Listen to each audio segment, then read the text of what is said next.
Baik, sekarang kita akan membahas sebuah soal yang ditanyakan melalui kolom komentar ya. Soalnya lumayan kompleks, ini berkaitan dengan materi impuls dan momentum. Oke, langsung aja. Sebuah benda A, masanya 1,2 kg bergerak lurus dengan kelajuan konstan 20 meter per sekon pada permukaan datar yang licin dan menumbuk benda B bermasa 0,6 kg yang sedang diam. Ya, oke, ini kalau kita gambar ya. Jadi, misalkan di sini saya punya benda A, masanya 1,2 kg, kemudian kecepatannya berapa? 20 meter per sekon. Ini sebelum bertumbukan. Ini arahnya. Ya, dia bergerak mendatar, kita misalkan ke kanan. Lalu benda A ini bertumbukan dengan benda B. Jadi ya, masanya 0,6 kg. Kemudian benda B ini mula-mula diam. Berarti VB sama dengan 0 ya. Setelah bertumbukan, benda A bergerak pada arah theta. Diketahui tangen theta 5/12 ya. Jadi bergerak pada arah theta terhadap arah geraknya semula dengan besar kecepatan 13 meter per sekon. Jika ini adalah arah gerak semula dari benda A ya kan, ke kanan, nah, seperti itu. Maka ini adalah arah gerak dari benda A setelah bertumbukan ya, membentuk sudut theta. Nah, di sini nanti ada VA aksen ya, VA aksen sama dengan 13 meter per sekon. Lah nanti VA aksen ini bisa kita uraikan ya Dek ya. Nah, menjadi VA aksen searah sumbu X dan VA aksen searah sumbu Y. Oke. Kita ke pertanyaan yang A. Tentukan besar dan arah. Nah, ini kurang ketikanya ya. Tentukan besar dan arah kecepatan benda B setelah pertumbukan. Jadi ceritanya begini. Kalau ini adalah arah gerak benda A setelah pertumbukan, lah ini kita misalkan aja. Ini adalah arah gerak benda B ya setelah bertumbukan. Berarti nanti di sini ada VB aksen. Maka nanti di sini akan membentuk sudut alfa. Ya, tugas kita adalah menghitung berapa nilainya VB aksen dan berapa nilainya alfa ini berapa derajat ya. Kemudian VB aksen ya, ini nanti bisa kita uraikan juga menjadi VB aksen searah sumbu X dan VB aksen searah sumbu Y ya. Jadi sekali lagi tugas kita yang pertama adalah menghitung VB aksen dan alfa. Nah, cara kerjanya begini. Jadi nanti di awal kita akan hitung dulu berapakah VB aksen searah sumbu X dan VB aksen searah sumbu Y. Nanti kalau sudah ketemu, kita bisa menggunakan rumus ya, VB aksen itu sama dengan akar VB aksen searah sumbu X di kuadrat ditambah VB aksen searah sumbu Y di kuadrat. Nah, seperti ini ya. Ini sebenarnya asalnya dari teorema Pythagoras ya, tidak saya jelaskan di sini supaya durasinya tidak semakin panjang ya Dek ya. Kemudian untuk menghitung alfa ya, dari matematika kita tahu untuk menghitung sudut kita bisa menggunakan pendekatan trigonometri tangen. Jadi kalau tangen alfa itu nanti rumusnya adalah VB aksen searah sumbu Y dibagi VB aksen searah sumbu X. Jadi kuncinya adalah kita menghitung dulu berapa VB aksen searah sumbu X dan searah sumbu Y. Ini kuncinya. Kalau ini sudah ketemu, nah tinggal enak ini ya, tinggal dimasukkan ke rumus ya. Oke, untuk menghitung VB aksen searah sumbu X berarti nanti kita gunakan hukum kekekalan momentum searah sumbu X ya. Jadi prinsipnya kalau hukum kekekalan momentum itu kan momentum awal sama dengan momentum akhir. Nah, berarti langsung aja ini MA kali VA ditambah 0 ya kan. Kenapa kok 0? Karena kecepatan benda B sebelum pertumbukan ini sama dengan 0. Berarti dia tidak punya momentum. Makanya di sini plus 0. Lah ini sama dengan MA kali VA aksen searah sumbu X. Ingat, karena kita berbicara searah sumbu X ya, maka VA-nya ya VA yang searah sumbu X. Kemudian ini ditambah MB kali VB aksen, ini juga yang searah sumbu X ya. Di soal yang diketahui VA aksen. Nah, maka kita hitung dulu VA aksen searah sumbu X ini berapa. Ya, jadi VA itu kan 13 meter per sekon. Lah, VA aksen searah sumbu X ya, dari matematika kita tahu rumusnya adalah VA dikalikan dengan cos theta. Nah, kan di sini ada sudut theta. Ya, ini sama. Oke. Yang nempel dengan sudut itu berarti dekat dengan sudut kita gunakan cos. Ya, kira-kira seperti itu cara menghafalkannya. Nah, kembali dari matematika kita tahu kalau tangen theta 5/12 ya, Dek, ya, otomatis cos theta itu nilainya adalah 12/13. Ya, saya tulis dulu di sini ya supaya nggak lupa. Oke, VA-nya 13, kemudian cos theta-nya 12/13. Nah, ini sekilas saja ya. Jadi asalnya itu begini. Nah, saya punya segitiga siku-siku, ada sudut theta di sini, tangen theta 5/12. Depan dibagi dengan samping. Nah, depannya 5, sampingnya 12. Maka miringnya ini kan 13. Kembali kita gunakan teorema Pythagoras. Sehingga kalau cos theta, rumusnya kan samping dibagi dengan miring. Nah, 12/13 diletakkan di sini. Cos sami ya. Maka 13 ini bisa kita coret. Ya, sehingga VA aksen searah sumbu X ya sama dengan 12 meter per sekon. Nah, ditulis di sini ya. MA atau dari sini ya supaya urut ya, MA-nya 1,2, kemudian VA-nya 20 plus 0 ya, kemudian yang ruas kanan ini 1,2 dikalikan VA aksen searah sumbu X ini 12 ditambah MB, MB-nya kan diketahui ya, nah ini langsung aja nih, berarti ini ditambah 0,6 kali VB aksen searah sumbu X. Yuk kita hitung ya. Tetap aja saya pakai biru ya. 1,2 kali 20 ini kan sama dengan 24. Ya kan? Lalu ini sama dengan 14,4 ditambah 0,6 VB aksen searah sumbu X. Nah, 14,4 pindah ke kiri jadinya min. Ya kan? 24 min 14,4 itu sama dengan 9,6. Nah, 9,6 sama dengan 0,6 VB aksen searah sumbu X. Jadi, VB aksen searah sumbu X itu sama dengan berapa? 9,6 dibagi 0,6 itu kan sama dengan 96/6. Jadi ya, 96/6 itu sama dengan 16. Lah, ini sudah ketemu. Ya. Jadi VB aksen searah sumbu X sama dengan 16 meter per sekon. Selanjutnya kita akan menghitung dengan menggunakan hukum kekekalan momentum searah sumbu Y ya. Kita akan hitung VB aksen Y. Nah, sebelum kita hitung VB aksen Y, nanti kita pasti membutuhkan VA aksen searah sumbu Y. Nah, ini kita hitung dulu ya. VA aksen searah sumbu Y rumusnya adalah VA dikalikan dengan sin theta. Ya, VA-nya 13, sin theta-nya berapa? 5/13. Nah, 13-nya kembali lagi bisa dicoret ya. Maka VA aksen searah sumbu Y sama dengan 5 meter per sekon. Oke, kita akan kerjakan di slide selanjutnya saja ya. Jadi ini adalah hukum kekekalan momentum searah sumbu Y. Momentum sebelum itu berarti 0, ya kan? Lah momentum sesudah itu rumusnya MA dikalikan VA aksen Y ditambah MB kali VB aksen Y. Nah, mungkin adik-adik bertanya, kok bisa momentum awal atau momentum sebelum pertumbukan sama dengan 0? Nah, perhatikan lagi gambarnya.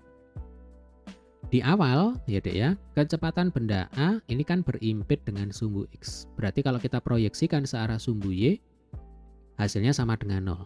Ya, dengan kata lain, benda A ini tidak bergerak searah sumbu Y. Demikian juga dengan benda B, karena benda B kan diam.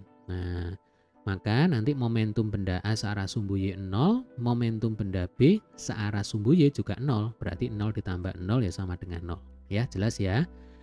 Nah, selanjutnya ini kita masukkan angkanya. Sama persis seperti yang tadi. Yang searah sumbu X ya. MA 1,2. Kemudian tadi VA aksen searah sumbu Y sama dengan berapa tadi? 13 kalau saya. 5 ya. Nah, ini sama dengan 5. Kita tulis di sini.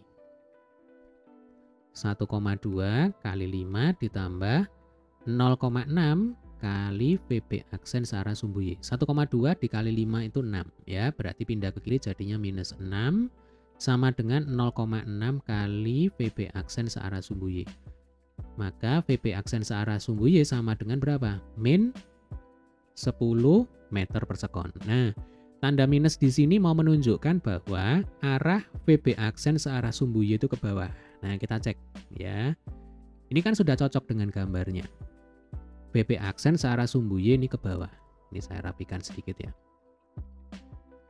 Jadi VB aksen searah sumbu Y, nah ini arahnya ke bawah. Makanya tandanya minus. Kalau VB aksen searah sumbu X ini ke kanan, makanya tandanya positif. Jadi kalau vektor selain punya besar, punya arah. Kalau ke kanan positif, ke kiri negatif. Kalau ke atas positif, ke bawah negatif. Ya, sesimpel itu. Baik, berarti VB aksen X ketemu, VB aksen Y juga ketemu. Nah, selanjutnya tinggal kita masukkan ke rumus semula. Nah, ya, berarti untuk menghitung VB aksen, ya langsung kita masukkan angkanya saja. VB aksen searah sumbu X. Ya, VB aksen searah sumbu X sama dengan 16. Berarti di sini 16 kuadrat. Lalu VB aksen searah sumbu Y min 10 ya, kita tulis apa adanya nih, min 10 kuadrat. Baru dihitung ya. 16 kuadrat itu kan 256. Min 10 kuadrat 100, berarti ini akar 356 ya. Ini enggak bulat, berarti kita pakai kalkulator aja ya, Dek ya.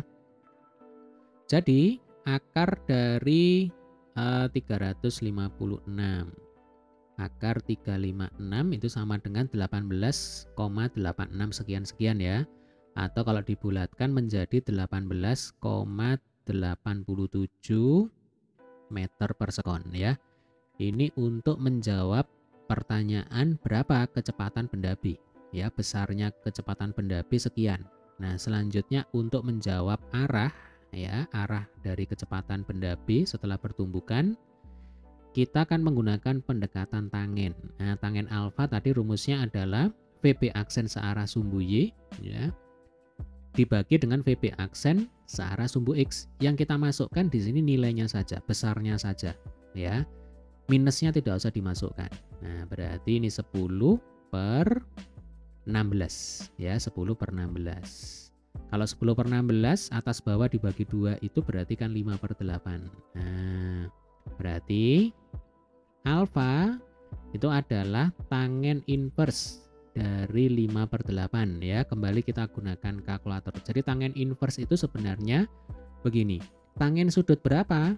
Yang mana hasilnya 5 per 8. Nah, itu disebut sebagai tangen inverse ya. Karena ini angkanya bukan angka istimewa, berarti kita pakai kalkulator ya, Dek ya.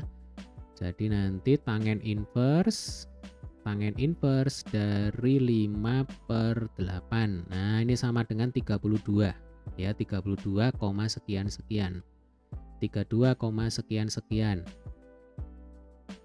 Atau dibulatkan aja 32,0 gitu ya.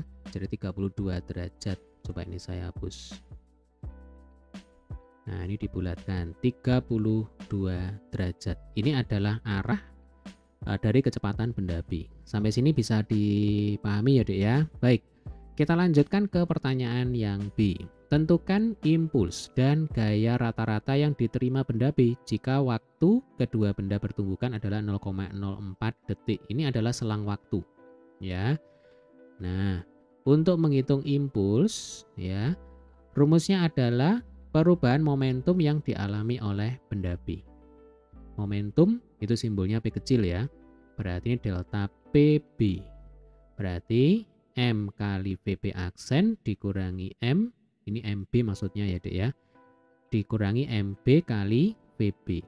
Ini momentum akhir dikurangi momentum awal. Momentum setelah pertumbukan dikurangi dengan momentum sebelum pertumbukan. Itu adalah perubahan momentum yang dialami oleh pendapi ya. Yang tidak lain tidak bukan adalah impuls. Oke, langsung aja kita masukkan angkanya karena sudah lengkap ini ya. Untuk massa pendapi 0,6, VB aksennya tadi 18,87. Nah, tinggal ditulis di sini. Dikurangi 0, ya kan? Karena kan pendapi mula-mula diam, sehingga VB-nya 0. 0 kali bilangan berapapun ya sama dengan 0. Berarti untuk impuls ini tinggal dihitung, ya. Jadi 0,6 kita kalikan dengan 18,87, ya. Hasilnya adalah 11,322. Satuannya Newton sekon. Ini adalah impuls yang diterima oleh pendapi atau IB. Selanjutnya untuk menghitung gaya rata-rata yang diterima pendapi. Berarti FB, ya. FB-nya ini berapa Newton, kan begitu yang ditanyakan, ya. Kembali kita bisa menggunakan hubungan impuls dan gaya rata-rata yang diterima oleh pendapi. Karena kita tahu yang namanya impuls itu merupakan gaya rata-rata yang diterima pendapi, ya, dikalikan dengan selang waktu dari gaya tersebut. Nah, berarti IB-nya tadi kan sudah ketemu 11,322, ya Dek ya. Yang ditanyakan adalah FB. Nah, ini dikalikan dengan 0,04, ya. Maka FB sama dengan 11,322, ya, 11,322 kita bagi dengan 0,04, ya. Hasilnya adalah berapa? 283,05. Satuannya dalam Newton, ya. Baik, ini adalah penyelesaian untuk pertanyaan yang B. Kurang satu lagi pertanyaan yang C. Ya, masih kuat ya. Hitunglah energi kinetik sistem sebelum dan sesudah pertumbukan. Oke, ini saya bersihkan lagi. Energi kinetik itu rumusnya EK sama dengan setengah mv kuadrat. Ya Dek ya, jadi EK itu setengah m kali v kuadrat. Ini rumus umumnya. Jadi EK itu istilahnya energi yang dimiliki benda karena benda tersebut bergerak dengan kecepatan tertentu, ya. Yang ditanyakan di sini adalah energi kinetik sistem sebelum dan sesudah pertumbukan. Nah, kita hitung dulu energi kinetik sebelum pertumbukan, ya. Berarti EK total sama dengan setengah kali MA kali VA kuadrat ditambah setengah kali MB kali VB kuadrat. Nah, VA dan VB ini adalah kecepatan benda A dan benda B sebelum pertumbukan, ya Dek ya. Maka karena benda B-nya diam, berarti kan VB-nya 0, berarti ini bisa dicoret di awal. Nah, sehingga tinggal dimasukkan ke rumus ini. Setengah dikalikan, ini MA ya Dek ya, MA-nya 1,2, lalu VA-nya tadi di soal diketahui 20 meter per sekon, berarti ini 20 kuadrat, ya. Setengah kali 1,2 itu 0,6. Kemudian 0,6 kali 400, ya, sama dengan 240 Joule. Nah, ini adalah energi kinetik total atau energi kinetik sistem sebelum pertumbukan. Sekarang kita hitung setelah pertumbukan. Ya, setelah pertumbukan. Caranya sama. Berarti EK total sama dengan setengah MA. Nah, kalau tadi VA kuadrat sekarang menjadi VA aksen di kuadrat. Kan gitu aja bedanya. Ditambah setengah kali MB kali VB aksen di kuadrat. Kembali kita masukkan angkanya. Ini 1,2. Kemudian VA aksen ya setelah pertumbukan 13 meter per sekon. Berarti ini 13 kuadrat.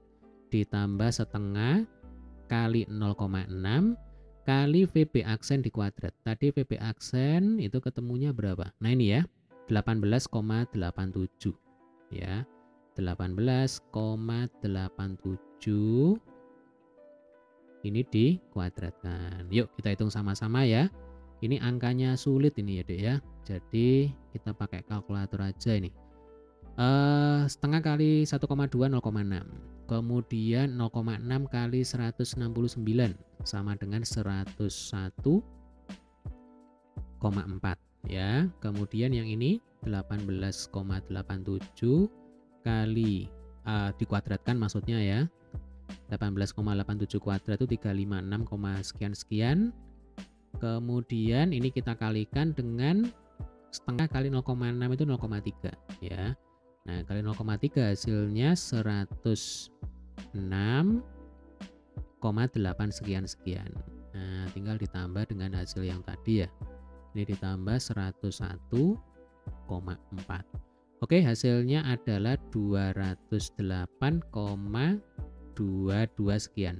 Ya, 22 sekian-sekian. Nah, saya bulatkan aja menjadi 208,2 Joule.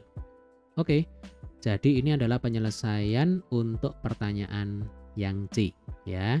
Energi kinetik sebelum bertumbukan 240 Joule, setelah bertumbukan 208,2 Joule. Berarti ini adalah jenis tumbukan lenting sebagian karena ada sebagian energi kinetik yang hilang. Ya. Baik, demikian tadi adalah pembahasan untuk soal kita kali ini, semoga bermanfaat ya. Jadi ini soalnya memang lumayan sulit. Nah, tapi jangan khawatir jika nanti ada pertanyaan, silakan tulis di kolom komentar ya, saya akan berusaha untuk menjawab seluruh pertanyaan kalian. Oke, semoga bermanfaat. Sampai ketemu di video pembahasan soal berikutnya.